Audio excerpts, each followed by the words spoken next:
if we think about urban populations, which are not as heavily armed, who support gun rights, who probably most of the examples that you give seem to me are really centered in a kind of a rural population that maybe still hunts, but now increasingly says, no, I need my guns for self-defense. And so just one of the cases that I think about that maybe goes beyond what you could do in your book is the incident out at the Malheur National Wildlife Refuge about a year ago. And so you have these guys who are angry and fearful.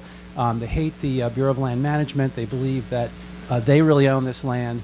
And so they take over this federal facility, heavily armed, and and eventually they're overrun, they're apprehended, they're arrested, but within a year they are acquitted.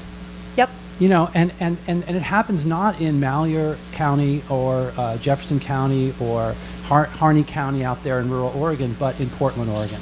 Which is really weird. So I just wonder if you have reflections about whether there's a kind of nuance to the generalization about the uniquely American quality of some of these things by looking at the urban-rural split. Oh, that's a great question. I don't know. I really don't. I mean, I feel like in my book I've got kind of a mix of examples, different cases, and I'm also, more recently, a report came out on Chicago. Like, I think about Chicago in particular as a really interesting case. Illinois was the last state to grant its citizens concealed carry permits. It was the last of the 50. So now in all 50 states you can have a concealed carry permit, or permitless carry if you're in one of the 12 states that has constitutional carry.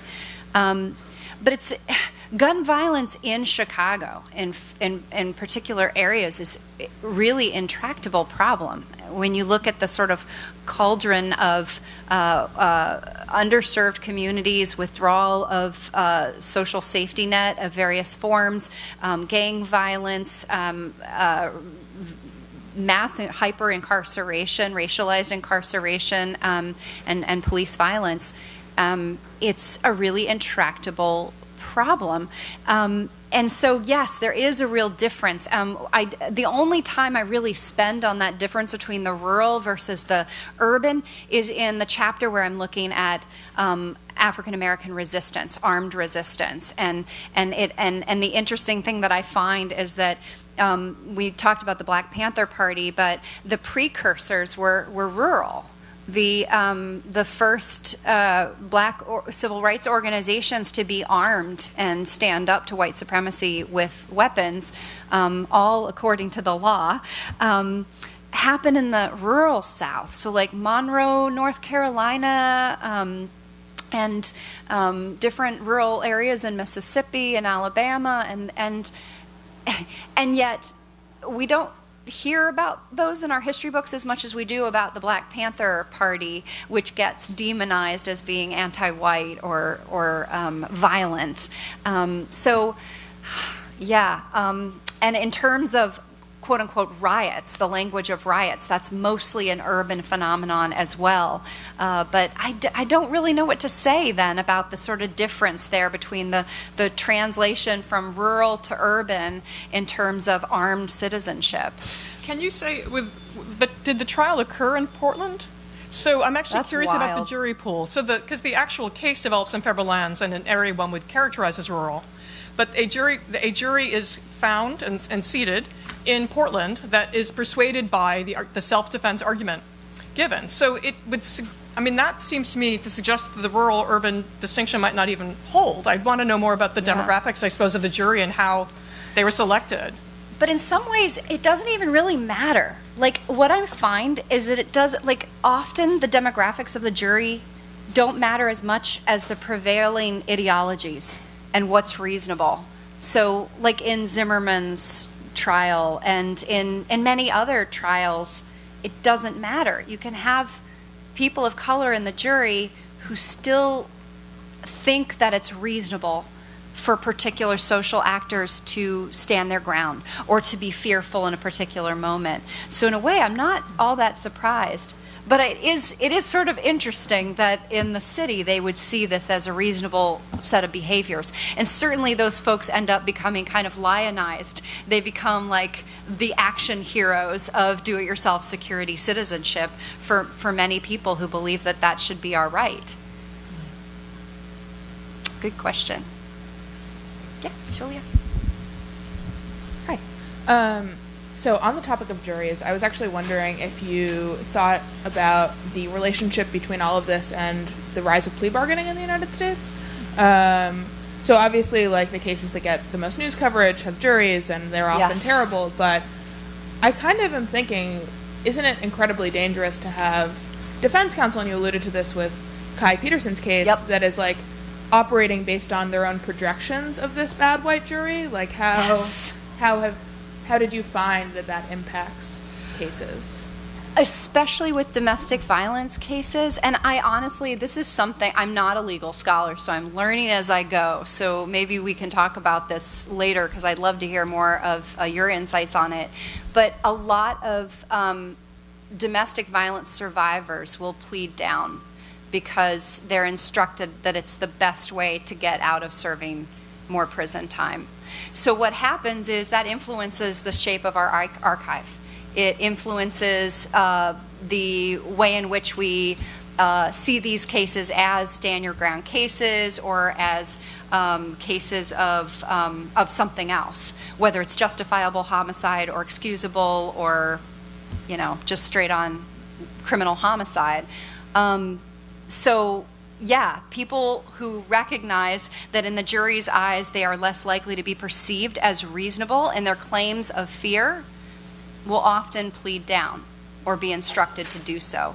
So again, it comes back to class and resources, and whether you have the money to hire a great defense attorney has a lot to do with it. So it's yet another vector of inequality that influences who's going to end up behind bars for basically exercising their right to defend themselves.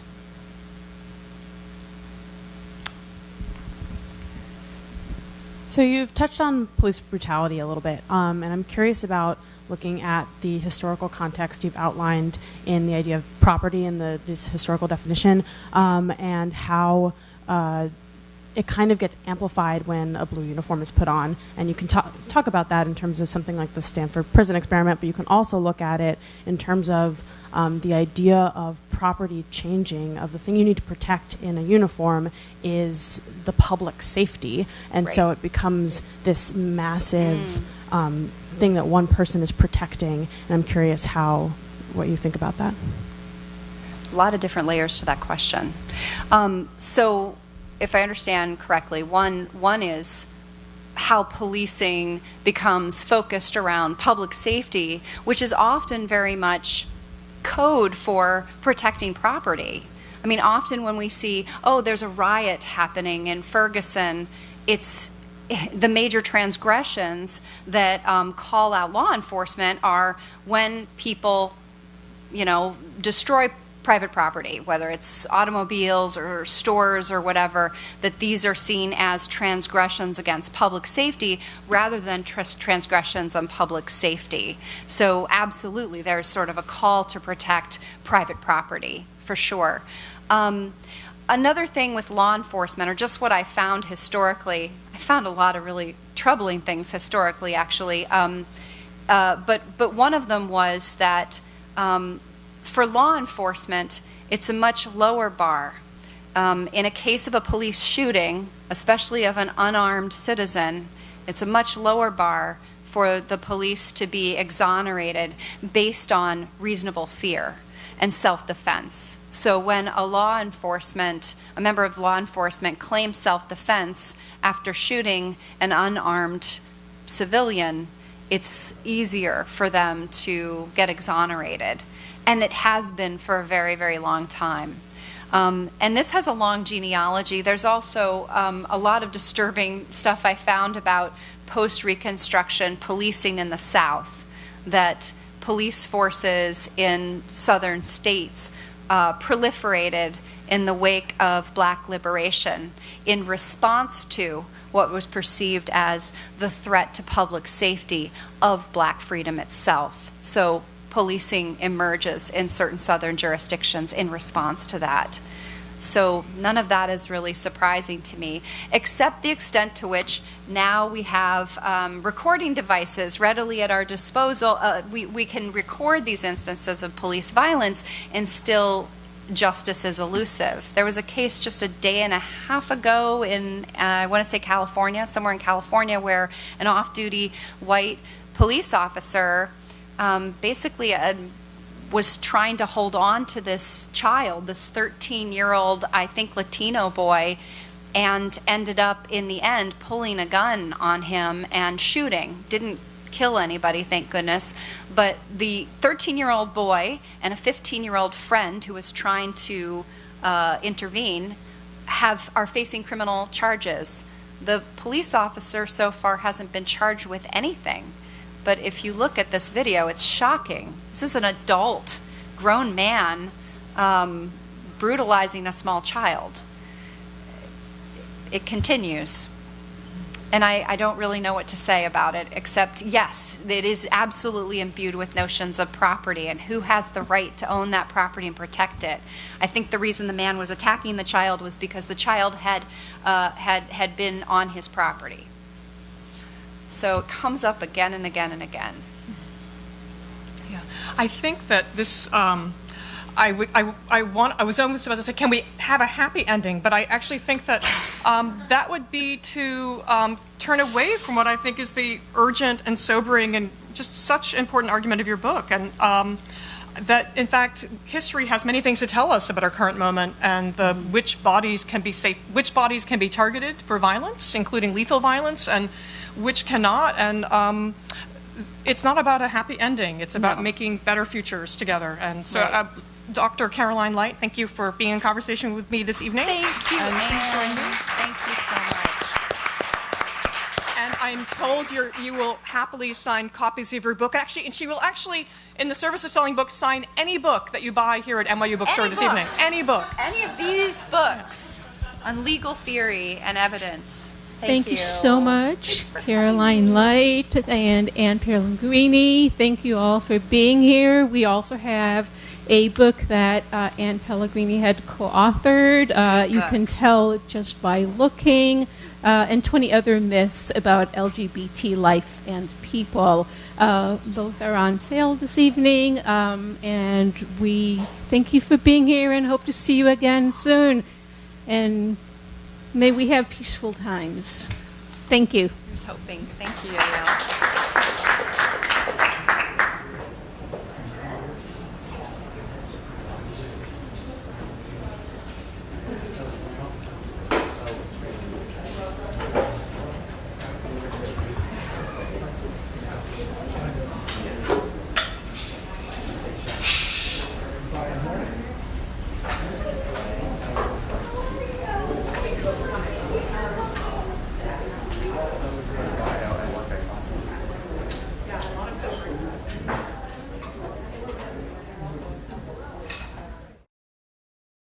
Sunday night on Afterwards.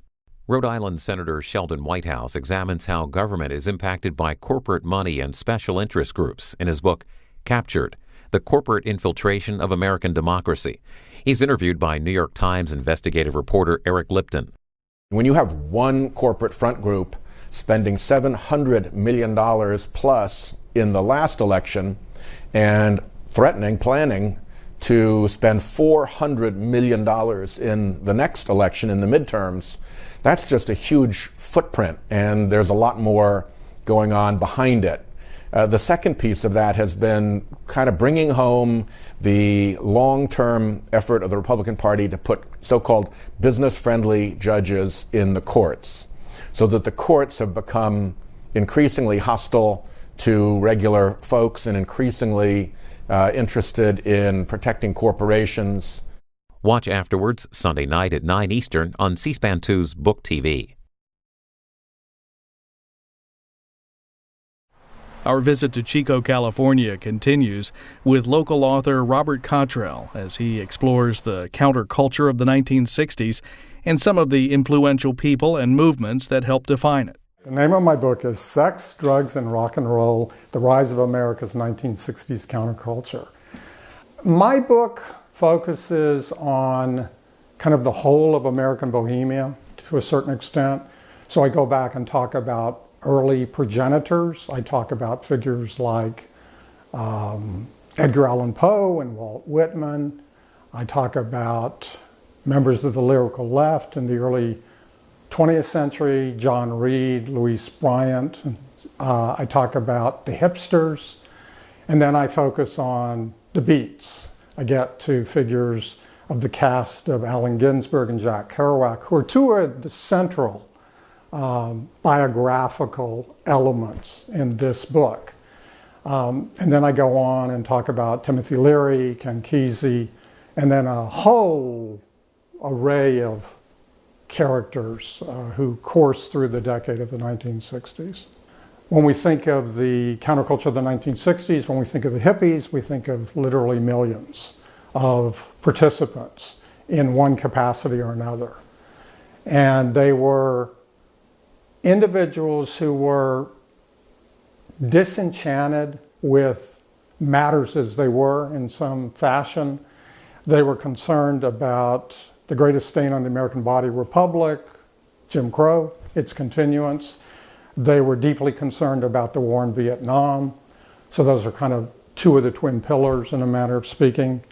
But they were also concerned about elemental issues. They were concerned about family relationships and personal dealings and sexuality and consciousness and rationality. And there was this coalescing of forces, some demographic, some economic, some literary, some cultural, some political in nature, that melded together and provided this kind of backdrop that allowed for the counterculture of the 1960s to be as large in scope and scale as it proved to be. There were several sparks or triggers for the counterculture of the 1960s. I think you have the backdrop of the Cold War, internationally speaking and domestically unfolding simultaneously. I think you had that feeling and that reality of alienation that I referred to earlier. I think the demographic matters came into play too. You had these large pools of young people congregating together, often on or near college, university campuses. And then you had those terrible realities, the terrible realities of racism and war. And I think that enabled a large number of young people to be receptive to different possibilities. And then you had these key figures like Ginsberg and Kerouac and Leary and Kesey, but you also had the great bands of the era, and the great musicians of a more solitary cast, from Bob Dylan to the Beatles to the San Francisco sound groups, Airplane, Quicksilver, Grateful Dead, and so forth. And I think that young people were drawn to messages that were being imparted, messages of a challenging, of a probing, of a provocative cast, and sometimes of a radical nature, contesting the verities that were in place, contesting American institutions, and even contesting the way people interacted with one another, the way people thought, and the way they behaved. There's a very radical facet of the counterculture that I highlight. There were revolutionary possibilities, I think, inherent in some of this, which is why it's perceived to be as dangerous as it was considered by some of the powers that were, and it was treated accordingly. There are other avenues. There's the setting up of an underground press syndicate, so underground newspapers cropped up. There's new kind of comics that are in place during this period. We think of Robert Crumb and Gilbert Shelton and others. The Rag is the underground newspaper in Austin in the 1960s, and I talk about it again in that chapter on that Texas capital city. And it was this incredible compendium that publication was. I mean, you can go back and look at the issues, and you can get these snapshot looks of so much that was going on vis-a-vis the counterculture, but the other movements of the entire period. Really interesting matter to reflect on, and I grapple with this as best I can in the book, is the question of how universal in scope and nature the counterculture proved to be. Because we think of the counterculture, we think of Greenwich Village in New York City, we think of Haight-Ashbury in San Francisco, we think of other pockets, Venice, above LA and so forth. But the reality is, where young people could congregate, you could find seeds for and then the planting of the counterculture, which means virtually any college, university had the possibilities inherent in the fact that there was a community of like-minded people that would be present. So, for instance, one of the focal points in one of the chapters is on Austin, Texas, the University of Texas. And people would kind of question why that would be included. But Austin and the University of Texas were epicenters in their own fashion for the New Left, for the anti-war movement, for the counterculture, for the women's movement. So I use that as kind of a microcosmic examining process, just as I focus on hate, not surprisingly, when you get into 1967. Earlier in scope, you can talk about the appearance at Columbia University of this small circle of friends that was referred to in that manner. It was Ginsberg and Kerouac and their buddies who were challenging the institution that was Columbia, and they were challenging the literary establishment, and they were questioning Moloch, as Ginsberg referred to it, as he does in his famous epic poem Howl, as Kerouac does in On the Road. So the delivery of Howl, which was presented in public for the first time in 1955, the publication of On the Road 2 years later, those are a couple of those seminal moments. And they serve as triggers. The appearance, the emergence of the psilocybin project at Harvard, believe it or not, which involved Timothy Leary and then eventually Richard Alpert, and brought in young people to serve as kind of guinea pigs, as it were, and proved to be enormously controversial. Surprisingly, what became most controversial for the august institution that was Harvard was the fact that undergraduates were included in the mix. It seemed to be okay if it were community members, professors, or graduate students, but where Harvard drew the line was with undergraduates. The Merry Pranksters, their journey across America in the summer of 1964, they went to meet Kerouac in New York City. It was not a happy experience. Kerouac had shifted very far to the political right by that point in time. They went to meet Leary and Alpert at Millbrook Estate above New York City, and that was not a happy experience either. Leary, in fact, didn't even greet the pranksters, even though they had gone 3,000 miles for that encounter to take place. You get later into the 1960s, the mid-60s, and the latter portion of it altogether, And it's almost like there's one event after another. There are the anti-war protests in Berkeley and Oakland and in the Bay Area in general that involved Ginsburg and the pranksters and the Hells Angels. There are the acid tests that the pranksters put on, 66, 67. There's the human being in San Francisco, Golden Gate Park in January of 1967. There's the Summer of Love in 1967. There's Woodstock. There's Altamont. There's the unveiling of the family, the killings by Charles Manson's gang in late 1969. So again, it's almost as if there were these epical points that eventuated. And some spoke to the better side or the angelic qualities contained within the counterculture. Some spoke to the darker side.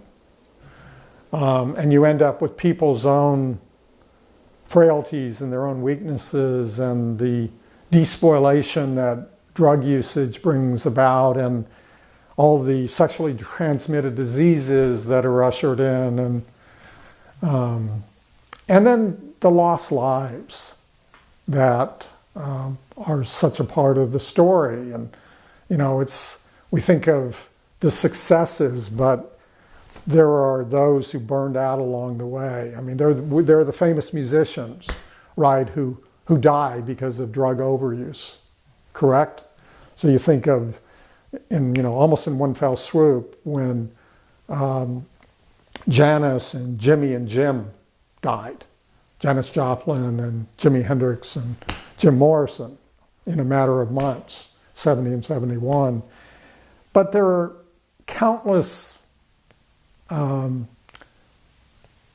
lesser known figures who their education became stunted and their occupational possibilities became blunted, stillborn.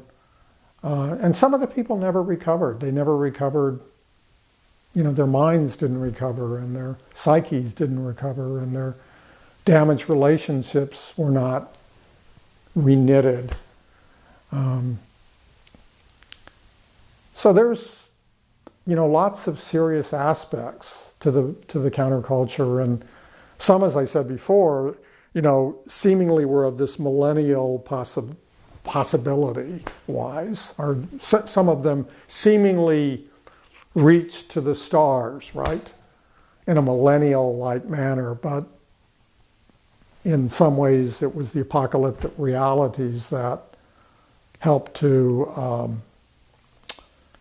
dampen the hopes of how transformative this might have been. I talk about this at the near close of the book.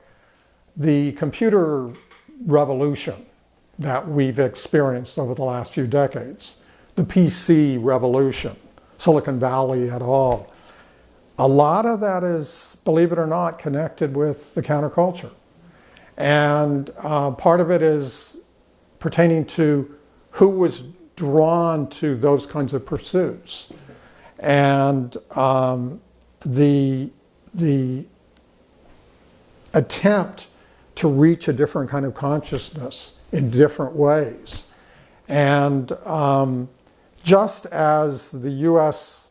intelligence agencies and the U.S. military helped to spawn the counterculture, believe it or not, through drug tests that people like Ken Kesey partook of, and then helped to spread the gospel about. The military is heavily involved in birthing the computer revolution of the 1970s and beyond. So there's this weird kind of symbiotic relationship between the counterculture and the US military and intelligence operatives. And I'm not saying that this is a conspiratorial in nature. I'm not suggesting that. What I'm stating is the fact that there is this twining of these threads. And that's one of the reasons why the counterculture's impact has been as enduring as it's been. It's often been viewed in a very caricatured manner. There have been cliches drawn about it. There have been stereotypes that have been cast around it. It's largely been dismissed and denigrated. And I think it needs to be received and perceived for the serious cultural and potentially political force that it was. My argument is that this was a radical unfolding with revolutionary possibilities. Did the revolution play out? Well, certainly not in the manner that had been hoped for by those who participated in the counterculture. I think that's obviously the case. But again, the impact, nevertheless, of the counterculture was huge and remains so today.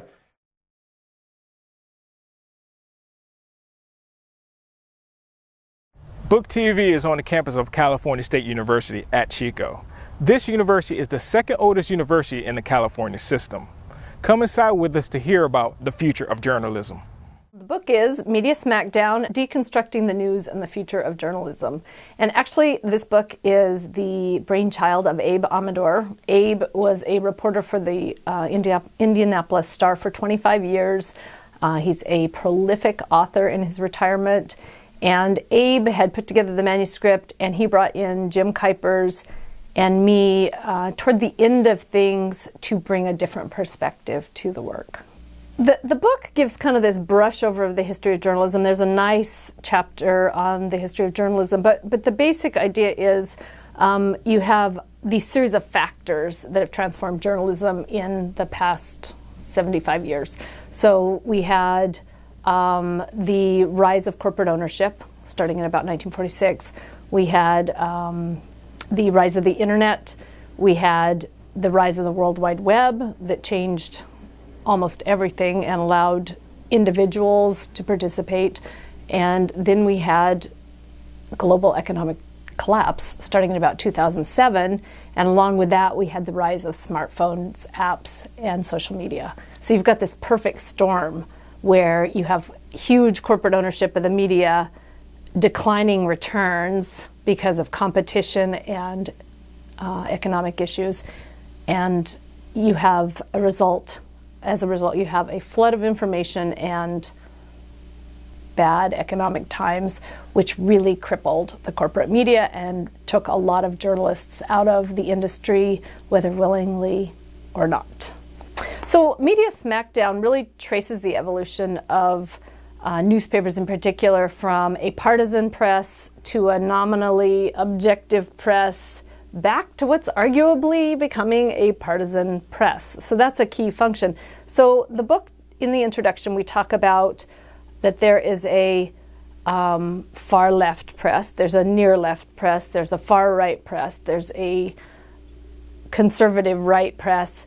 But the book points out there's a huge swath in the middle of people who are not being reached by any of those things. And that swath is where the problem is, because people who are drawn to political ideologies tend to gravitate toward those particular outlets. But you have a whole bunch of people who are in the middle who need something from both sides, not something from either. So gravitating toward one or the other tends to shift political ideology very heavily. And so you end up with, at this point in time, we have a nation where people can tune into things they already believe, things that interest them, things that have already interested them, rather than things they need to hear and things they need to know about both sides. So you get polarization. And that's the nature of a partisan press. Well, the partisan press is kind of a funny thing, because the partisan press existed until the 1880s, at which point Frank Gannett and others said, you know, we can't make as much money if you've got a partisan press, and you can sell to advertisers on this side, you can sell to advertisers on this side, but if you have an objective press, you can sell advertising on both sides. So the real goal was to make more money.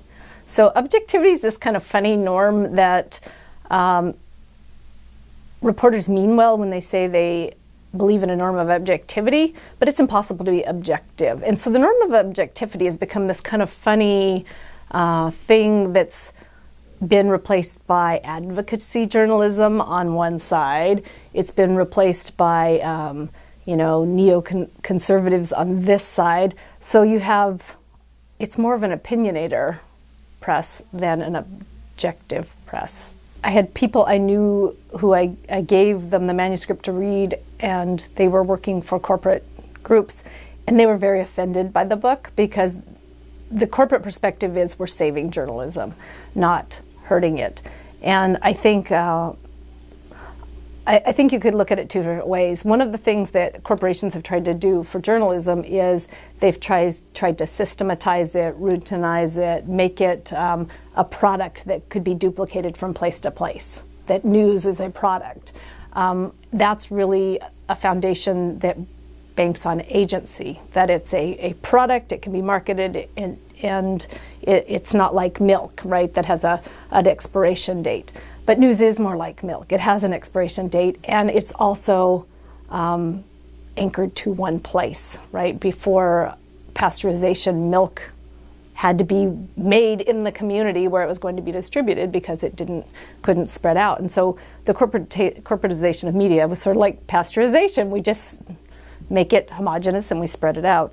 And community journalism, on the flip side, is more about purpose. It's really about being a community's historical record. It's about covering a community better than anyone else, making a difference.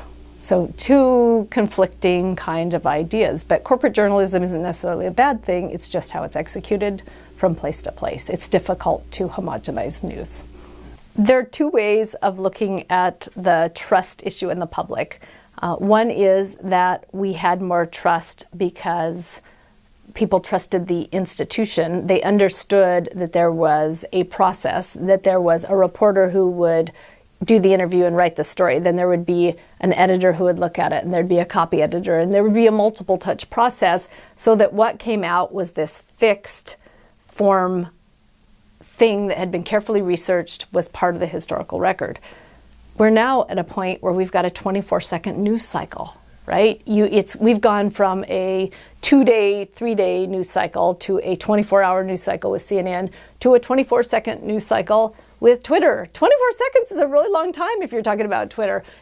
People's attention spans have gotten very, very short. And so they'll attend to one thing, then move on to the next. So there's just a lot of information, and it's hard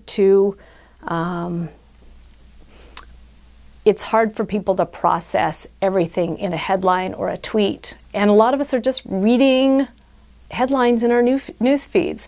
So the trust is based on, I'm not sure what. We just have a flood of information. And when you're given so much information and so little time to digest it,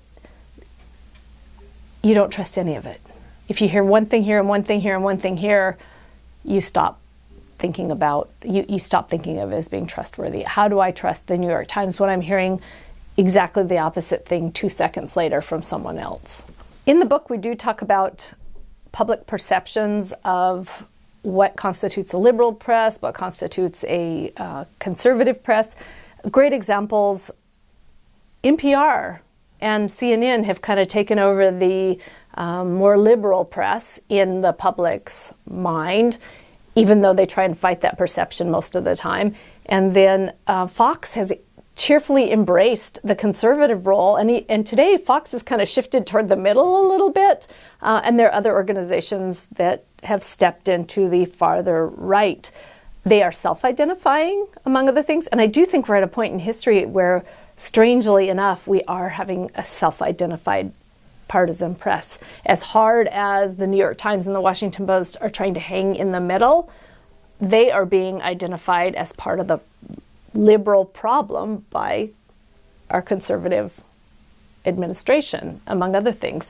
So the choices are being made by our politicians. They're being made by individuals based on their belief systems. They're being made by what shows up in your feed, what you choose to follow. So individuals are identifying, what they see as politically conservative, politically liberal. I think journalism is still working well, and it's still working best in small communities in the flyover states where no one else is covering the happenings in those communities. Journalists are still critical in those communities. They're still critical to the life of those communities, but journalism is still hard to survive as a journalist given the fact that advertising has declined. If you have a small town and you have local advertisers, you can still do okay. But journalism is still being done very well in weekly newspapers across the country. They're still sticking to the mission. It's the big dailies, it's the big corporate newspapers that are really part of the problem. Big television stations, big websites, the heavy hitters, I think. News is not a finished, fixed, finite product that ends when a story is published. This is the media that functioned for a very long time in the United States. The public has to be involved in the conversation. That's what's going to save journalists and journalism. Publication of an article used to be the end of the process for the reporter. The reporter would write the story, hand it in, move on. And now it's just the beginning. It's where the conversation starts. And the public has to be involved. But we have to be a trusted filter. We have to be listeners. And I say we because I was a journalist for 12 years and I was raised in the business, so it's hard not to think of it that way. I think it's okay that journalists are branding themselves. I think it's okay that journalists are building their own credibility and that they're building followers and that people find them and say, I trust this person. That's very much the Walter Cronkite model. This is someone I've found who seems to give me good information on a routine basis and gives me hope. That's not a bad thing. I would say that would be a good thing. This book approaches journalism predominantly as being something that's practiced by newspaper reporters and in broadcasting, that journalists are reporters. And one of the things that we do in this program is we emphasize this very vital, relevant skill set of doing research, interviewing, writing, publishing across multiple platforms. That basically what you're doing is being a multi-platform storyteller, and the story is going to dictate how it's going to be told, whether it's a 140-character tweet, a blog entry, a Facebook post, a 1,000-word story, a photo essay, a video, or some combination, including some platform that does not yet exist. We're teaching our students that the story dictates how it's going to be told, and it's going to be told in multiple forms. So we're using the skill set, the same skill set, the classic skill set, and our students are getting great jobs. They're not all working for newspapers, but they're doing really interesting things with that skill set. The other thing that we do is we focus on a set of values that includes ethics, diversity, professionalism, and free speech. Again, values that are beneficial across the board. And for our students who do go into journalism, stay in journalism, become journalists, we have people who are putting content out there that is credible and trustworthy and necessary for a functional democracy. A functional democracy needs a free press. Facebook, Google, Twitter need a free press. They need a democracy, and journalism will survive because they very much need journalism to survive. C-SPAN, where history unfolds daily. In 1979, C-SPAN was created as a public service by America's cable television companies and is brought to you today by your cable or satellite provider. Book TV tapes hundreds of author programs throughout the country all year long. Here's a look at some of the events we'll be covering this week.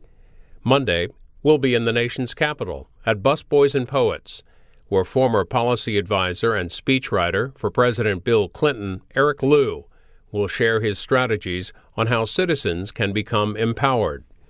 Tuesday, we're back in Washington at the Brookings Institution for Vanessa Williamson's talk on Americans' attitudes towards taxes. Also that evening, we'll be in Fort Myers, Florida, to hear former Florida Congressman Trey Radel discuss what led him to resign from the U.S. House of Representatives. Wednesday, we're off to the Kansas City Public Library, where David Nichols will talk about President Dwight Eisenhower's underground campaign against Senator Joseph McCarthy. That same night, we'll be at the Thurber House in Columbus, Ohio, for former CIA officer Nicholas Reynolds' talk on Ernest Hemingway's connections to Soviet and U.S. intelligence services. And next Saturday, we'll be live at the 15th Annual Annapolis Book Festival in Maryland's state capital, with discussions on criminal justice, income inequality, and terrorism and intelligence, featuring former director of the CIA and the National Security Agency, Michael Hayden. That's a look at some of the programs Book TV will be covering this week. Many of these events are open to the public. Look for them to air in the near future on Book TV on C-SPAN 2.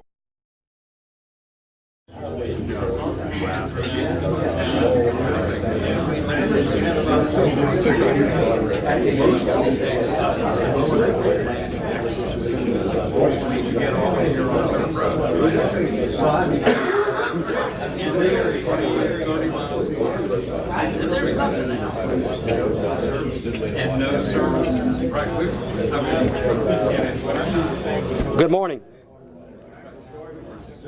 I'm Kelly McCutcheon, president of the Georgia Public Policy Foundation. I'd like to welcome everyone to our February Leadership Breakfast. Most importantly, I'd like to welcome our elected officials that are here today. We appreciate your service. We have got a great event lined up for you today on an issue that's very near and dear to our hearts, and it's a key part of something that we feel very strongly about is economic opportunity. And to introduce our speaker, I want to bring up our Vice President, Benita Dodd.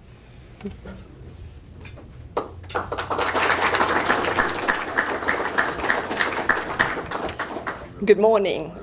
I'm a little shorter and closer to the mic, so I hope you can hear me a little better.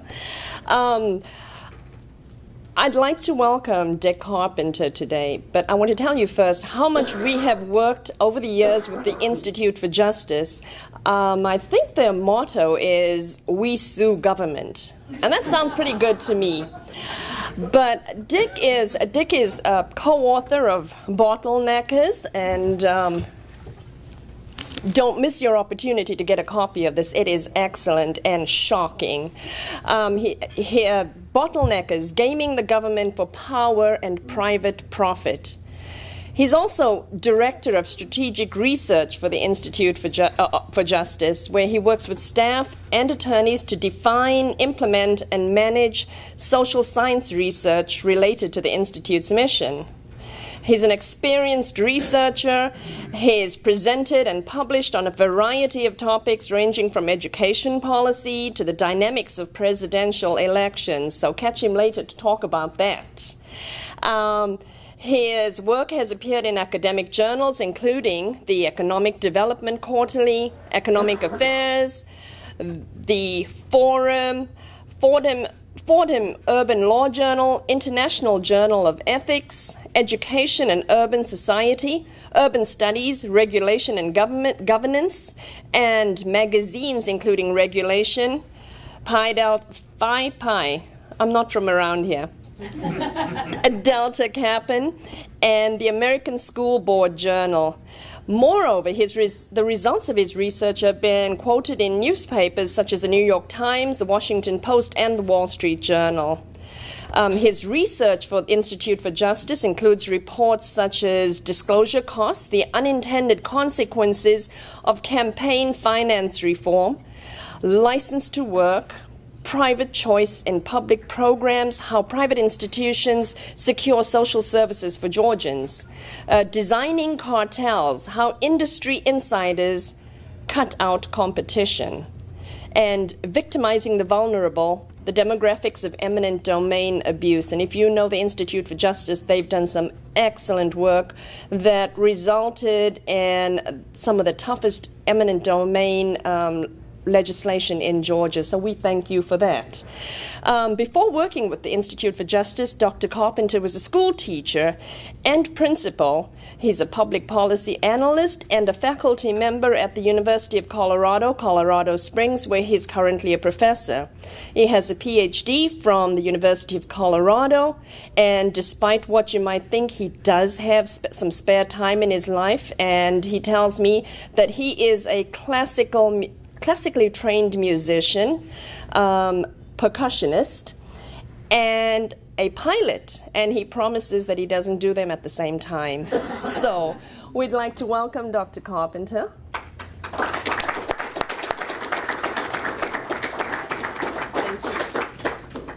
Well, good morning. It's a pleasure to be with you this morning to talk about our book, and Chip sends his regards as well. He is in retirement now in Utah, so that would have been quite a trip for him to come, and so if you know Chip, we do send his regards. This morning, I want to begin by introducing you to somebody from our book, and that is Kim Powers Bridges. Kim owns and operates Bridges Funeral Home in Tennessee, but she's not from Tennessee. Kim is actually from Oklahoma. She started her first business there, a funeral business, but she had to leave Oklahoma when she ran afoul of the law. It turns out that Kim was engaged in the very dangerous practice of selling caskets without a funeral director's license. Before that, in the early 1980s, Kim was on the executive fast track. She grew up in a family of hardworking entrepreneurs. She learned the relationship between hard work and success, and after she left college, she enjoyed a lot of success in a number of different businesses. And eventually she ended up at one of the nation's largest funeral companies. And there she sold pre-need funeral services. And she saw this as a way to combine her drive in business with her desire to help people through her work. And as before, she was very successful in that business. But after a few years, she began to notice that there was a need, a niche to be filled, a classic entrepreneur. And that was, she saw that in the funeral industry, the merchandise that was sold was marked up a significant amount. Caskets, for instance, would be marked up anywhere from 250 to 600%. So she began to think, how could I put together a business model that would enable me to sell the same merchandise, but at a much lower cost?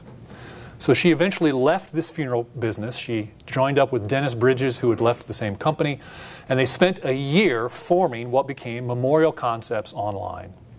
And as the name implies, their business plan was to sell everything, all of their merchandise, particularly caskets, over the internet.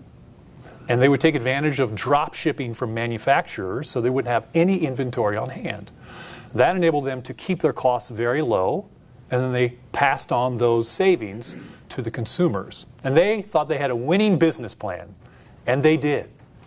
But they ran into a problem.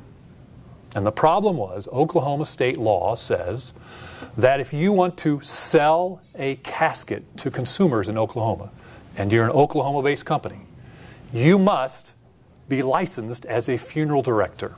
And Kim was not. Now, she could have gone back to earn this license, but it would require her to go to school for 2 years. She would have to complete an internship, during which time she would embalm 25 bodies. Then she would have to have a brick and mortar business in which she would have a selection room, a preparation room, a viewing room, and she would have to have inventory on hand, none of which they were interested in. As if it were not irrational enough to require a funeral director's license to sell a box, because that's what a casket is. It's an empty box. The law also created a circumstance where an Oklahoma-based company had to be a licensed funeral director to sell to consumers in Oklahoma, but companies outside of the state who sold to consumers in Oklahoma did not have to have a funeral director's license. So Kim could have taken her business, which was essentially computer servers. She could have taken her servers and moved across the state line to Kansas. And there she could have sold caskets to consumers in Oklahoma all day long. But she didn't want to do that. She wanted to stay in Oklahoma. She wanted to raise her family in her hometown of Ponca City. And she thought the law was wrong. And not only wrong, but injurious, because it enabled funeral directors to mark up their merchandise and take advantage of people who were at a difficult or vulnerable time in their lives. So she stayed in Oklahoma and she fought the law. Well, she wasn't the only one who thought this law was wrong. Some legislators did so as well. So beginning in 1999, they began introducing a series of bills every year to remove the licensing requirement for casket sales.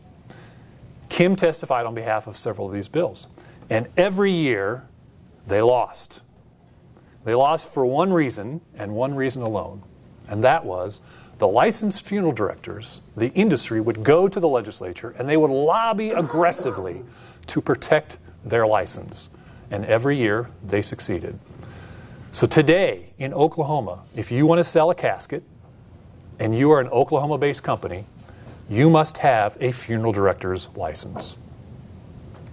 What Kim and the legislators ran into is what we call in our book the bottleneckers.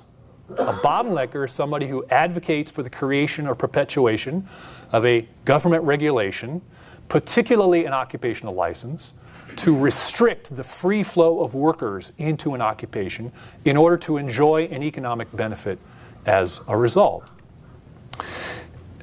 The bottleneckers are evident throughout the economy. We know that our doctors and our attorneys have licenses. And we generally know that our barber has a license or our cosmetologist has a license. But recent research that we published indicates the occupations that now require a license might surprise you. So if you want to be an auctioneer, for instance, you have to be licensed. Or if you want to be a sign language interpreter, or a locksmith, or a florist in Louisiana, or a crane operator, or a funeral attendant. The list goes on of occupations that for years were never licensed but now are because of the work of bottleneckers. For 25 years, we at the Institute for Justice have fought to reform occupational licensing. We've represented individuals who want nothing more than to exercise their right to earn an honest living. IJ is a law firm, as you heard Benita describe. And we've represented people for the past 25, 26 years. Our very first case was on the issue of occupational licensing and economic liberty. And we have continued to litigate on behalf of these individuals throughout this time. And what we've discovered in all of this is that there is a myth about occupational licensing. And the myth is this: licenses are created at the request of harmed consumers and citizens. But the truth is, legislators create licenses at the request of those in the industry to be licensed. At first blush, it seems absurd. Why would anyone ask for more government intrusion into their business? But the answer to the question, like so many questions, is to follow the money. Those in the industry come to recognize that a license creates a bottleneck. It excludes competitors and enables them to artificially inflate prices and wages as a result for their own benefit. But the push for licensure is more than just about economic advantage. When you hear bottleneckers ask for a license, their language will often be something like, we also need this license to confer to us a certain amount of status, recognition.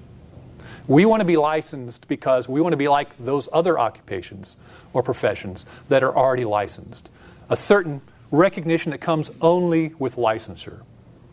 So as a result, when a reform bill is introduced in the legislature, or when a license is challenged in court, the bottleneckers will mount a ferocious campaign in order to protect their license. And the funeral industry is just one example. In 25 years, we have yet to find a single example of a license that is created by any means or protected by any means other than the bottleneckers. But yet, this myth persists. These licenses exist for some demonstrable reason, some need that's out there, when in fact that is not true. So we wrote the book in order to dispel this myth. But we also wrote the book because we wanted to coin a new term. We wanted to create a word that would be descriptive and useful and accessible and perhaps most importantly, pejorative. We wanted to have a word that could be used to name and shame those who engage in this activity or enable this activity. So with the word bottleneckers, we drew on a well-known metaphor of a bottleneck, something that restricts free flow or free movement. And we wanted to take advantage of the negative freight associated with the word, right? So we're familiar with the bottleneck in traffic that we see even this morning, and we're familiar with the effect